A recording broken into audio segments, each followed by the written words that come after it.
Follow the money. That's what I always say. You always follow the money. Yeah. This is Follow the Money with Mitch Moss and Paulie Howard on VSiN. Here we go. Welcome in. It is Follow the Money on VSiN, the Sports Betting Network. Mitch Moss, Paulie Howard with you live downtown Vegas from the Circa Resort and Casino here on a very busy 3-hour Friday program. In 30 minutes, the Iceman Chuck Edel is going to join the program.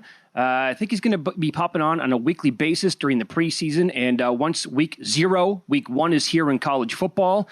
That's coming up in 30 minutes. We'll get his thoughts and ideas, maybe some best bets as well on the preseason action, which begins tonight with 2 games on the slate. Nigel Seeley on the program in an hour. And he will preview and give out best bets on the Prim. There is one match underway, the lid lifter to the 2025-2026 season as the champs Liverpool are in action. And then Paul Allen, longtime voice, Minnesota Vikings on the show to close up shop later on in the day. Paulie, you said yesterday that you were upset with the NFL because, we had no games on a Thursday. It made no sense with the overall schedule. It was a light baseball card. And we have 2 tonight, followed by a bunch of games coming up tomorrow. The Falcons are still catching 3.5 points tonight in this game against Tennessee, and they have not been good. Going back, Steve Mackinnon, vsin.com. Falcons 5-22-1 straight up, 5-23 ATS last 28 preseason games, and when they're at home, 2-11-1 straight up, 1-13 ATS, 12 of those games going under, averaging about 10 points per game. It's been a bloodbath, and it's been ugly for this team. Very good. Great numbers. That goes back to the Dan Quinn, who didn't care, and Morris 0-4 ATS as well. I'd like the under here because you're talking about a horrible job offensively by Tennessee after Ward left the game. Atlanta is not playing Penix or Cousins, so you're looking at the dynamic duo of Easton Stick and Emory Jones, and they didn't do much either. So people that were blindly betting it based on what happened last week with all the overs, but it's come down a little bit now. Couldn't get the 38s, but I would say under 37.5 in the first game tonight. Yeah, I don't hate that one either. With those backup quarterbacks in Atlanta, like you talked about, no thank you. And you have to really wonder how much gas Callahan wants to put on maybe some of these games for Tennessee. The other game is KC at Seattle. Game opened up about 2.5. Seattle now 3.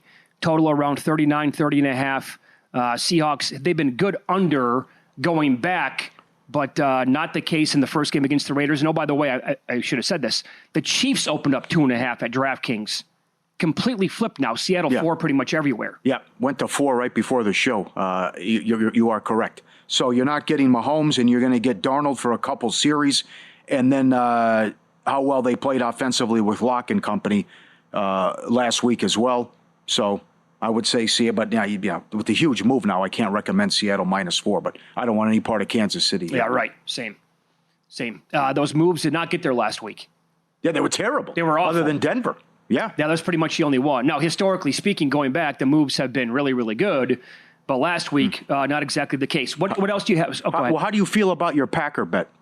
I feel okay about it. I thought it'd get to 7, but still sitting there at 6. Quarterback competition with the Colts. They were awful last week. Still, the defense has a ton of issues. And but the Packers were outgained 403 to 188. Right. You called them the worst team of Week 1. I think you're right. I just wanted to give everyone this quote again.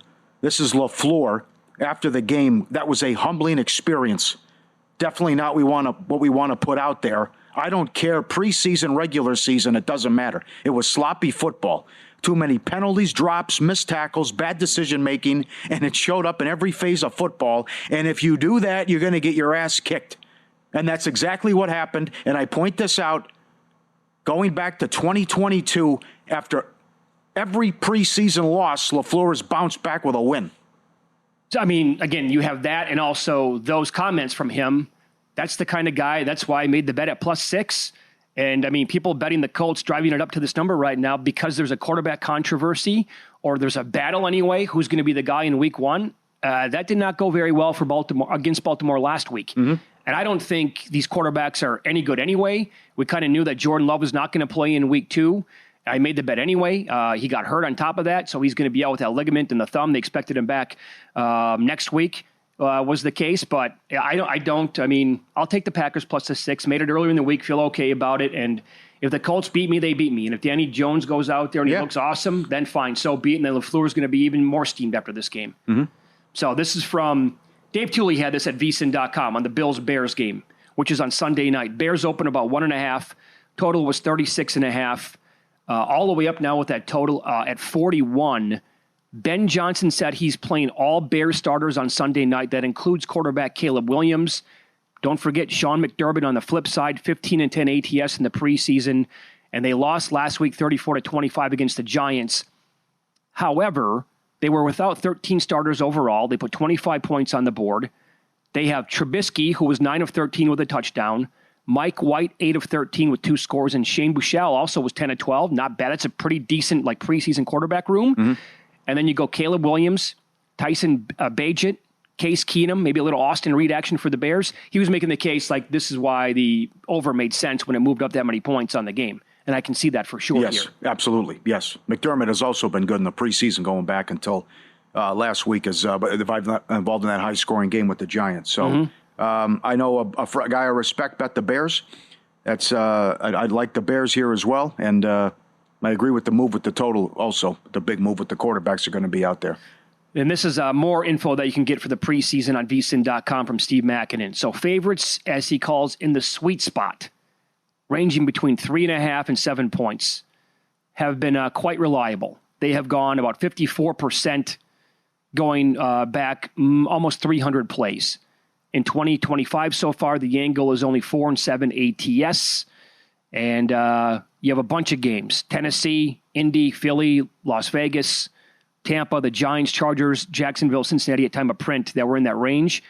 And since this is the bigger one, since 2015, dogs in the +1 to +3 range have been very good. 183 and 117 ATS at 61%. And underdogs have gone 21-9 ATS since 2024. So the teams that fall in that range, now Casey's no longer there. Detroit was in that range. Carolina, Minnesota, Dallas, Arizona, Buffalo at the time of print when that came on vsin.com. So, and 37 is the magic number for totals. Yep. Now, last week again, 14-2 to the over with these games. But since 2010 in the preseason, as he points out, the number 37 has proven to be quite the benchmark in terms of totals. Totals less than 37 have gone over at a rate of 57%, including 6-1 of the over so far in 2025. Closing totals of 37 or higher have gone under 57%. You have one game this weekend with a total below 37. It's Baltimore and Dallas. How about that? This is nuts. Every other game. I think this is the worst year, though, in terms of lack of information and also early week line movement. I don't recall a year like this, do you?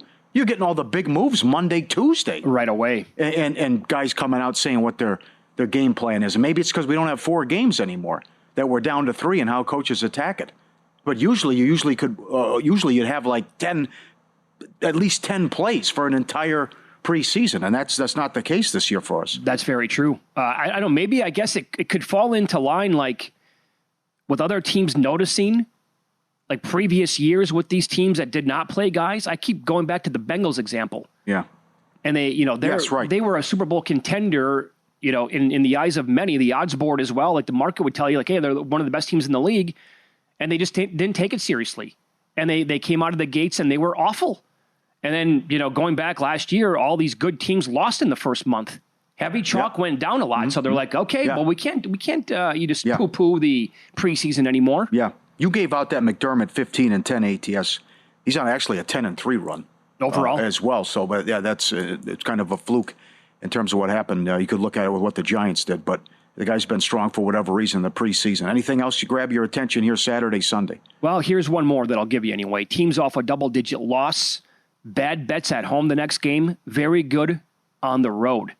So when you come back and you play at home, only 37-53 ATS since 2013. That's 41%.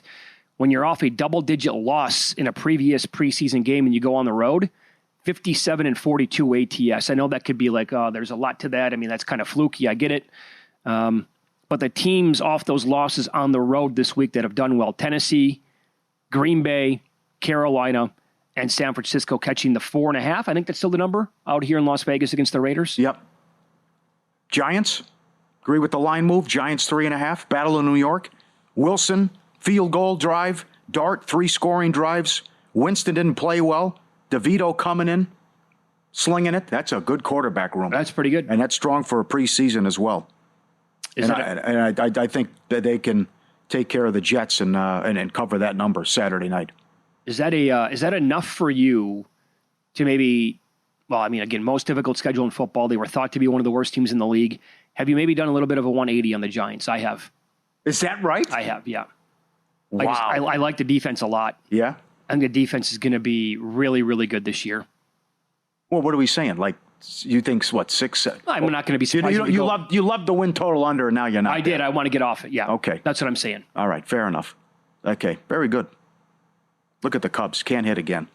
This is incredible. 2-1 Pirates in the 7th. It's a good month now. Season's biggest edges start before kickoff.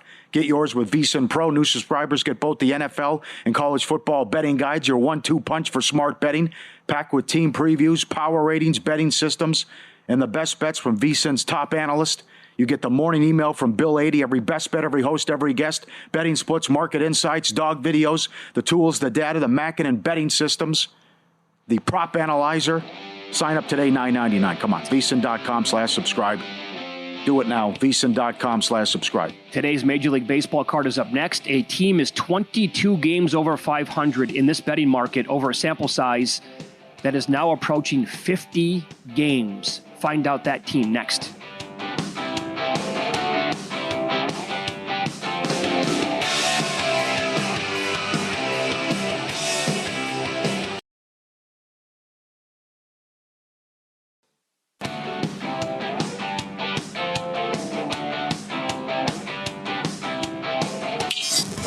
This is Follow the Money on VSiN.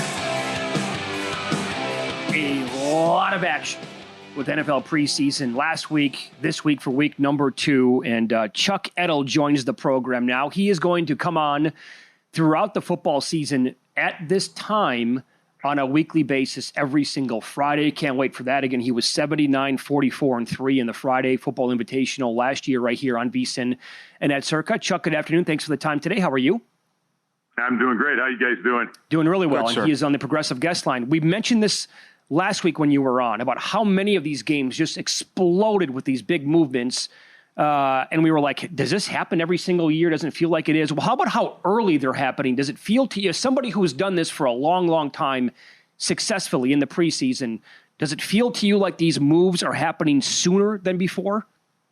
100%. I don't remember Monday being busy. So what happens on Monday? It's all speculation. There was one game on Monday that I knew about when the lines opened up that they were going to play their guys, but every other game is all speculation. And then, some of these lines get bet up so crazy. Somebody reads that, the starters might play, a couple, might play. They end up only playing, what's happening now more than ever too is these joint practices. So now every year it's getting more and more. So they have these joint practices. For example, Tennessee, Atlanta, they're there on Wednesday practicing, having scrimmages against each other. And a lot of the coaches like to play their guys in those scrimmages. And then maybe they're not going to play their starters as long, like this evening is a good example in that game. They're not going to, play their starters hardly because of the situation. So, so you get that on top of things. So the starters mostly aren't, there's not too many starters that are playing like they used to. Week 3 was the dress rehearsal in the past, but I guess to answer your question, I don't remember so much stuff being played on Mondays and some of these lines just getting out of whack. And if you notice, a lot of the lines that got hammered and got bet up have come back the other way. Yeah. Yep. Well done. So you son of a gun, you have Seattle +3 in pocket. They're now laying 4. What are you gonna do with this game? And can you recommend anything tonight in the late game? I have to ask you a question, Paulie. Did you you got Johnny Carson's agent from the day? The guy's on vacation, one taking days off. But you have to be over 40 to know the joke. that Johnny Carson taking off time. But I'm glad to hear you're back, Paulie. Good to talk to you. You too, buddy. But yeah, what happened with this game, Paulie, tonight is So in the past, Andy Reid, week 3. Okay. I didn't know if that was going on in here. Okay, so Chuck, we lost him. We'll try to get him back on the horn here for a second. So, yeah, I mean, that doesn't – we were going to get his analysis here of why he liked the Seahawks, but he grabbed 3 right away, and that's an example of that number. Chuck, go ahead. You were just about to say about Andy Reid in his career in the preseason, I mean? Yeah, so when they played 4 games, Andy Reid on week 3 – would always play his starters the first half, and then you would bring him out for the first series of the third quarter. So this week, speculation when they open up the line, they made Kansas City a 2.5-point favorite for the game. And basically, what happened now is then after that happened, Reid said he might play some guys very short, but most starters, that won't play. If some do, it's just going to be a short time. He really wants to see his young guys play. Okay. And now Seattle comes in and they're going to play their starters for, I'm not sure how long. I'm going to guess maybe a quarter. They want Sam Darnold's going to go. Drew Lock and Milroe are behind him, but their starter's going to go. So this line flip-flopped. So at the time that announcement was made, Kansas City was a 3-point favorite. So luckily I was able to grab Seattle plus the 3, but now Seattle's -4, so that thing flip-flopped pretty good. But this is a line move that if it gets any higher for the full game, it might be a tad high. But the +3 was obviously a good bet. Okay, line not out yet. You like first half over Houston, Carolina tomorrow. Yeah, if this line is 20.5 or better, I'm going to play it. So I'm guessing it's going to be around 20.5. Carolina's going to play their starters here. Up to a quarter. But the key thing in the press conference, the coaches are really working on the offense. The defense, actually, not all the starters are going to play for the defense, but they are going to play for the offense. That's their main goal here, is to get the offense going. It's been struggling a little bit. So they've been working on that. In the meantime, Houston, not going to play their starters, but they still have Davis Mills in there. A guy who's done it before, experienced guy here. And, he's going to play a lot of that first half. So I do like the first half over. I feel like there's been a lot put into the offense. And I think that's a little bit of an angle that's been successful over the years when one team is working on one side of the ball. All right. This is a thing of beauty. You laid 3.5 with the Raiders and took 7 with San Francisco. So what happened here is, first of all, as far as the game goes, San Francisco is going to play their starters 1-2 series. And Pete Carroll said the starters are all live. And that's kind of what he said last week, too. And they played about 1 or 2 series. So I expect something similar. But what happened in this game is the Raiders were 3, I think they were at 4.5 at the time, maybe even 5. They were a 5-point favorite. And a big service that moves the lines released the Raiders. It went all the way up to 7. And at that, when San Fran was +7, a lot of people, including myself, jumped on San Fran plus the 7. And that line, after that, it went out yesterday. It was down to 3.5 yesterday. I grabbed a 3 in the -3.5. So I'm hoping for a little middle here. I got the Raiders -3.5 and San Fran +7. Okay. It's Follow the Money here on VSiN, the Sports Betting Network. Our guest, Chuck the Iceman Edel. He's on the Progressive Guest Line.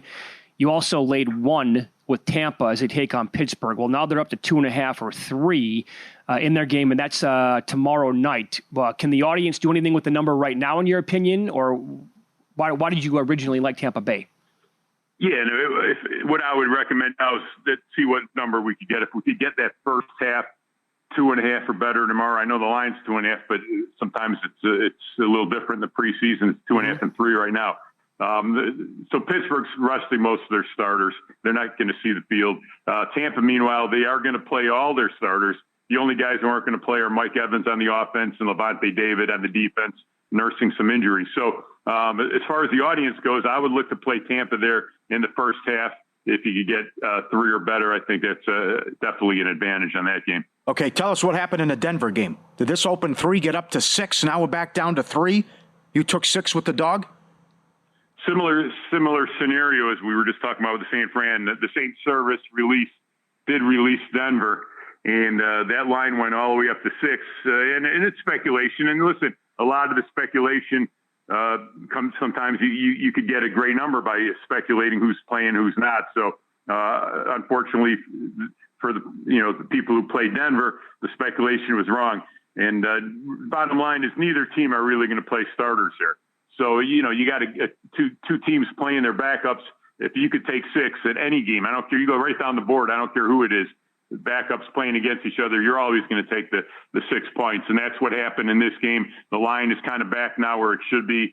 Denver's at home laying 3, and that's the scenario there. Denver might play 1 or 2 young starters, but it's both sides basically going to have backups in there. Okay, and this is going to be a tip for like maybe late Sunday night or Monday morning, because we do have a Monday night game this week. It is the Bengals on the road against the Commanders. You laid 2 with Cincy, but they're now 4.5. I'm going to guess the same thing is going to apply here, where you want to look for the Bengals in the first half? Yeah, absolutely. So what happened here is Zach Taylor, a few weeks ago, he mentioned that he was playing the starters, which he did last week for about a quarter or so, maybe 2 series.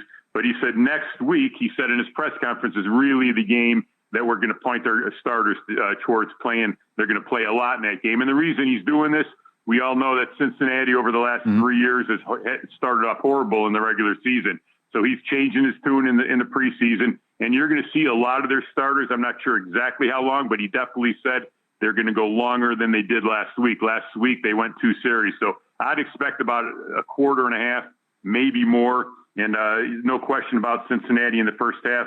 If you could, depending on what the number is here, I would look at that play for Monday. Chuck, like 30 seconds here. Any interest in the Packers off of just a pathetic showing last week against the Jets, and then LaFleur went scorched earth on his team after the game, catching 6 against the Colts? Yeah, I would only look at the Packers in the game. Again, a high number for a preseason game. I mean, Daniel Jones is going to start the game, play 1 or 2 series, then Richardson, but neither quarterback has really impressed me. Malik Willis playing for the Packers here. And with the line of 6, I would only look at the dog. Very good. All right, Chuck. That Thank was you. awesome. Looking forward to it every single week at this time. Thank you. Awesome. Thanks, guys. There you go. Chuck Edel on the Progressive Guest Line. The reigning, the defending champ of the Friday Night Football Invitational here at Circa. That was so good. There was a couple of years ago when he came on. Again, he's coming on Friday afternoons. No, we were in mornings. Sorry. So Friday mornings at like 6:30 Pacific. College football. The college games have been on the board for the entire week. He went on a 20-1 run. The thing of beauty. Nails, man. Yep. All right, win some, lose some is coming up next, and the blowing leads can't stop. They won't stop. Paulie with the details coming up here on VSiN.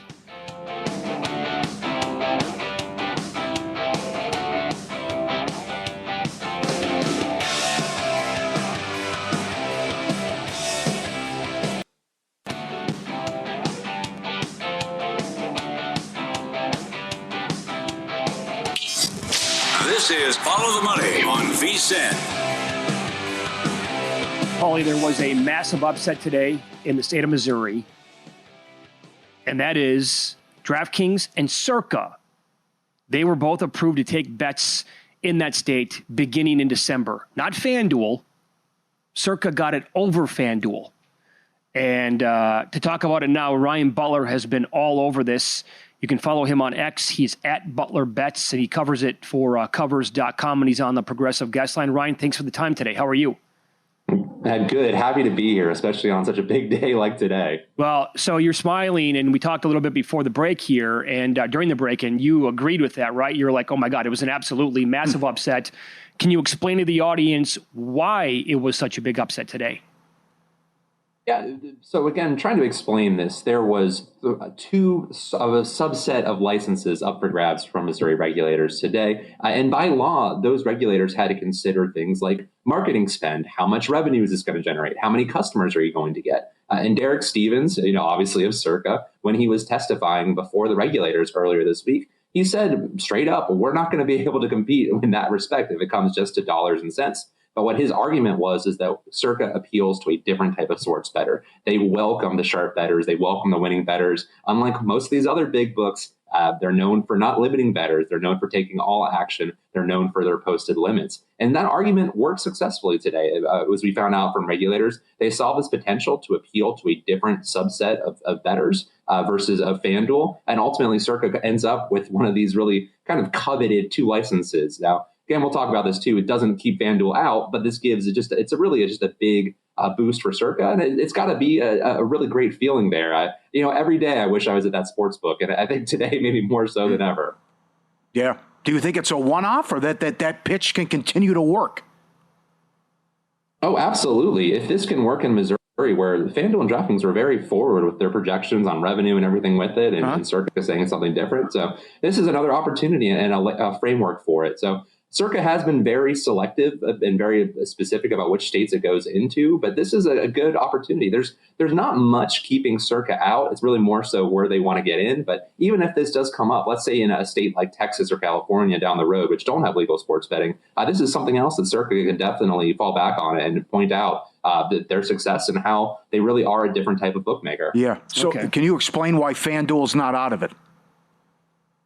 Yeah, so very confusing, and I'm glad you asked that with it. There's been a lot of miscommunication on Twitter, shocker, what's going on with it. This was a certain category of license. The untethered license, which we call them, means you don't have to partner with one of the Missouri casinos or sports teams. A tethered license, which is a separate category, means you have to partner with one of those sports teams or casinos.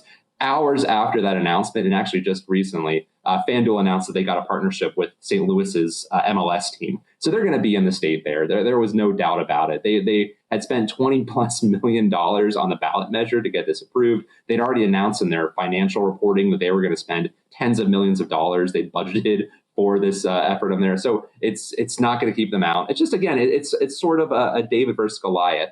This Circa beating the FanDuel, which takes more bets than anybody else.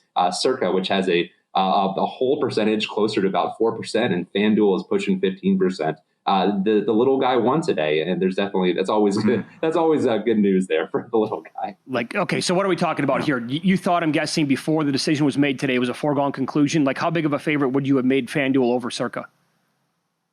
Seeing some stuff online, it was almost 100 to 1. Wow, I mean, we're really talking that big a deal. Yeah, it was pretty ridiculous with it. When you look at they had 7 specific requirements. Now, it was still subjective. This is people choosing this. But of those requirements, some of them were literally how much money you're going to make, how many customers are you going to get, how much money are you going to spend marketing to get these customers in the state. And in those areas, FanDuel was the clear favorite. So big news. But again, what regulators saw was Derek's pitch there, that it's the idea is that we're going to expand our customer base to a different type of bettor that FanDuel and DraftKings might not just attract, but sometimes actively repel. The type of bettor that DraftKings and FanDuel do not want. Circa has come out and said, we will gladly take them. Yeah, I don't want to completely overreact because I know what the answer to this is going to be, but do you think down the road that this could ever be like a wake-up call to like some big national books where they're like, maybe we should stop limiting everybody to 13 cents on a number and then moving on them like that, and maybe take a page out of Circa's model here where they will actually take a decent bet from somebody? It doesn't hurt. I don't think this is going to change things overnight. Yeah. One little licensing, and it's largely symbolic. FanDuel still is getting into the state. I don't think this is going to change things too much. But again, it never hurts to have more competition. It never hurts to have more options. And yeah, as Circa continues to grow, as it continues to get its prominence, if it presents, this is for any business, if it presents a valuable asset, it presents something that people want to use, that presents something that differentiates itself from everybody else, it's going to continue to grow and be successful, which we've already seen in these few states with it. And so, yeah, again, is this going to change things overnight? No. But does this help maybe put things in a more friendly environment for the bettor? Absolutely. The more states a book like Circa is in, the better it is for bettors overall. So overall, you would think that it was just like the message that Derek Stevens and his team came up with at Circa, and eventually that won over the people who were deciding on this in Missouri? Definitely part of it. I mean, the message that his presentation, he only, as with everybody, they only got 30 minutes and all that. But there was more behind the scenes. They discussed it. And again, the regulators looked at that opportunity. And it really was a good job of presenting this option that we are going to attract a different type of bettor that FanDuel or DraftKings attract. And that's really what ultimately ended up being the winning pitch there, the winning overall presentation. There was financials and everything else that goes into it. And Derek talked about the community involvement that the Circa has had in Nevada, it has had in Illinois. It's talked about how it already has 80,000 plus customers who've signed up for the rewards program through Circa already before this. So talking about all these are the different factors with it. But if you really look, What was the differentiator? It's this opportunity to expand the potential statewide customer base. Very good. Ryan, you were all over this today for Covers.com, and the audience should follow you on X as well, at ButlerBets, Covers.com. Thank you for the time. We appreciate that. Yeah, happy to be on, guys. There you go. Ryan Butler, and he was on the Progressive Guest Line. Massive upset, he says. Oh, huge, 100-1. Yeah. He said David versus Goliath, called it the little guy. Yeah. So all I can think about, though, is that so it's not going to take like a brick and mortar in Missouri. What if in my head I went back to the show Ozarks, right, and what Circa would actually look like with Marty Bird running things there. Yeah, that's right. How good would that be? Oh, he said it there too, which I know California is a gong show, but oh my God, he said Texas. I mean, that's just. Imagine putting this anywhere in Texas. God, I can't imagine. No, I mean, I don't even know. How can that be? I can't get over that. I was just there. Mm-hmm. Drive through liquor stores and gun stores. Everyone's got a gun in a pickup truck. All the oil money. It's ridiculous. You got to drive to Oklahoma to play video poker, and you can't bet a parlay. Mm-hmm. It's maddening. And as our friend Ozzy said, you go to those casinos in Oklahoma, 9 out of every 10 license plates are Texas. And they're giving away just like billions of dollars to other states, including the main one would be Oklahoma, obviously. Not that far of a drive when you want to get up there. Yeah, and then the Adelsons buy the Mavs, and they're not making any headway. Mm-hmm. I mean, I can't believe that. Well, I love the pure speculation out of that, by the way, when there was a lifelong Mavericks season ticket holder who said they did this so they can get a casino here, and they want to legalize sports betting. Yeah. That's why they got rid of Luka Doncic. That was his whole brain, how it operated. I'm like, I'll buy into that for a little bit. You got to change your ways, and you got to quit being stuck in your old way. I mean, it goes back. They're like anti-pot there too, and anti-gummies, all that stuff. The whole thing. THG, whatever it's called. But it's THC, I think. Yeah, I mean, it's not a big pothead, but yeah, I think that's the lingo. I don't. It's nonsense. I mean, all of it, Paul. We're living in 2025 here. Yeah. Maybe get with the times at some point. Maybe. I can't even imagine what sports betting would look like for these, for the tax revenue, for the people in the states who refuse to do it. Well said. How are you anti-pot at this point? I mean, you are just a lunatic. Well, look again. I'm not even going to say it. Never mind. I'm not going to go out. Anyways, okay. Yeah. Anyways, but you got me going because he said that. It's just Billy, like Jordan Scott said when he was in here. Right. Billions just gone. See ya. We're going to Oklahoma. See ya out the door. And of course, there's traffic jams, and it's all backed up when everyone wants to go to Oklahoma too. And by the way, so I think about that every single time I'm in California. And we go to California, I don't know, 3-4 times a year. It doesn't matter. Bay Area, LA, San Diego. Every time driving in one of those big cities, I'm like, how much money are they losing right now just by, the traffic there is always pure madness. I'm like, billboards right now with any of these books, people would, in that state alone, what is it, like 34, 35 million people alone in California? That was the thing, though, too. Remember when we were owned by DraftKings and they spent all that money? Yeah. It's like they had to be knowing they were drawn dead. And we were better off going to the Rhino and taking half the gals home right there with that money. Yeah. I mean, it was just like, you got no shot here. No, it was 80-20 the entire time against them. Yes. Yeah, lighting the money on fire was a better idea, probably. So, anyway, it's Follow the Money here on VSiN. It's a big Friday here, big weekend, by the way. So, we got a couple of games tonight in the preseason, loaded schedule tomorrow, and some huge games beginning tonight in Major League Baseball. We'll kick them around from a betting perspective next here on VSiN.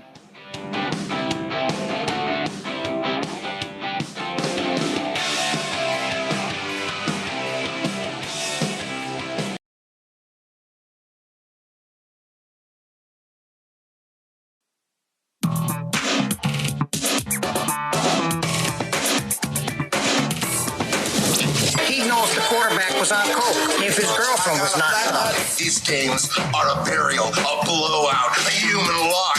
You can bet your children's unborn children on these games. I was so good that whenever I bet, I could change the odds for every bookmaker in the country. All right, getting close. Next Friday on the show, we're playing for keeps as we get to Mitch's favorite week 0 in college. Eagles lane 4 against the Brownies tomorrow.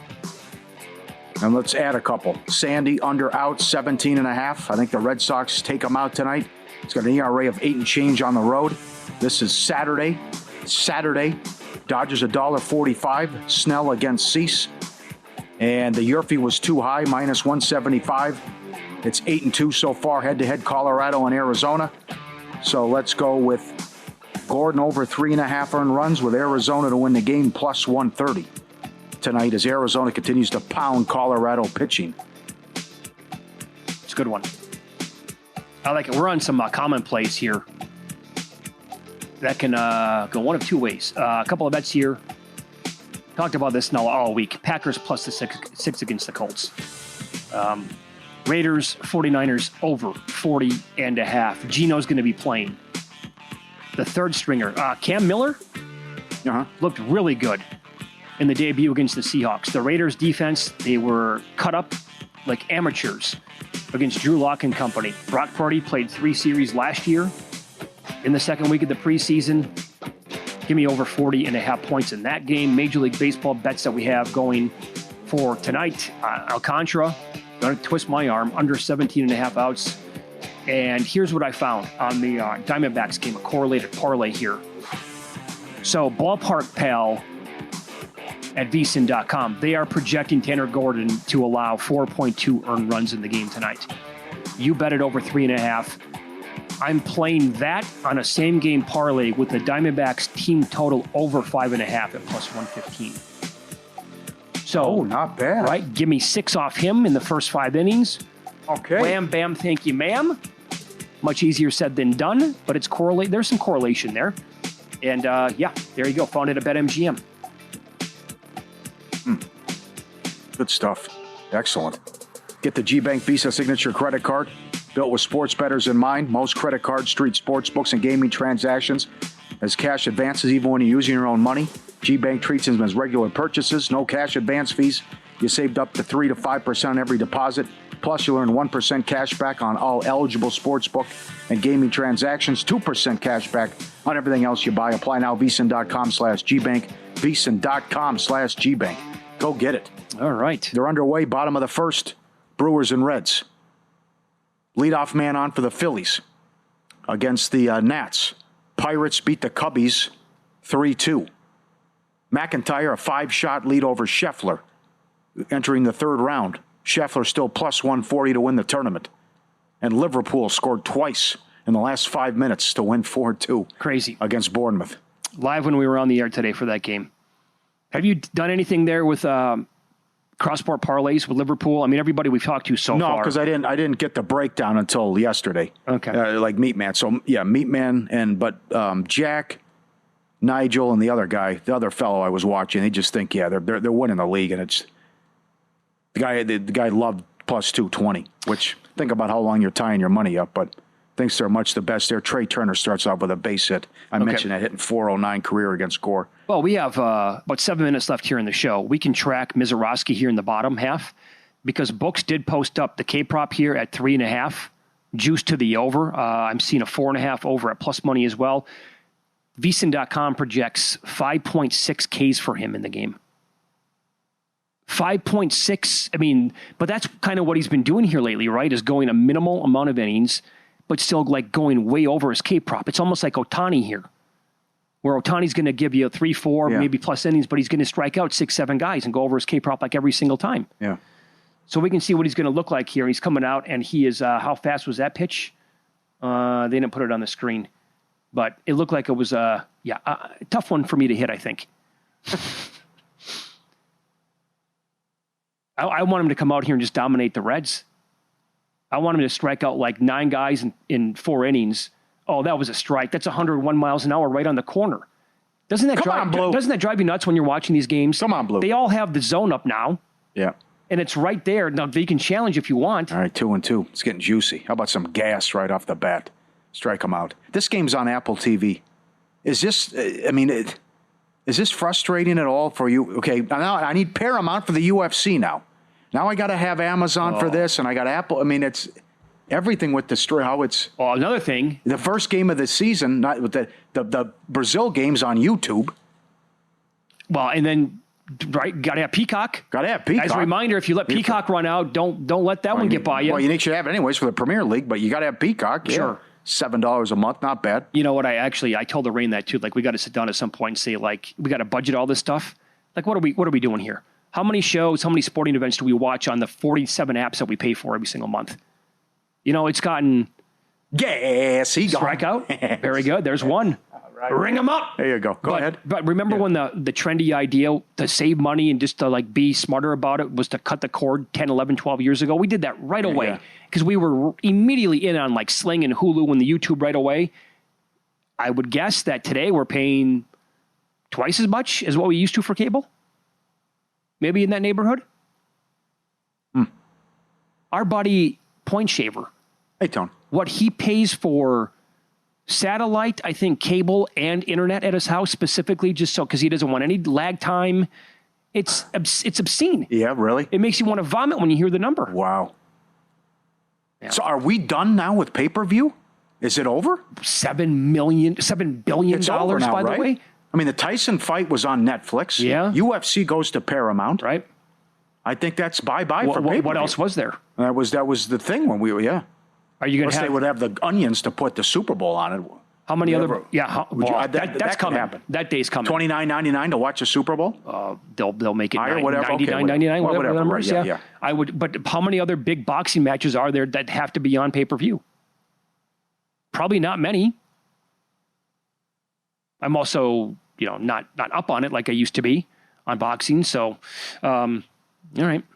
Well, good stuff. Looking forward to tomorrow in the National Football League. Yeah. You're right if you want to watch all this stuff. Good UFC card, too. Look ahead, by the way, tape stuff.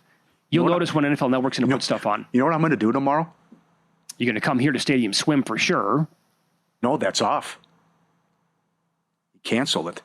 Oh, okay. I did not know that. He I was unaware. upset with how he was treated. I think I'm going to go to a gentleman's club, hang out and For get tacos? get a bottle and watch UFC. No, you're not doing this. Yes. Who ran this idea by you?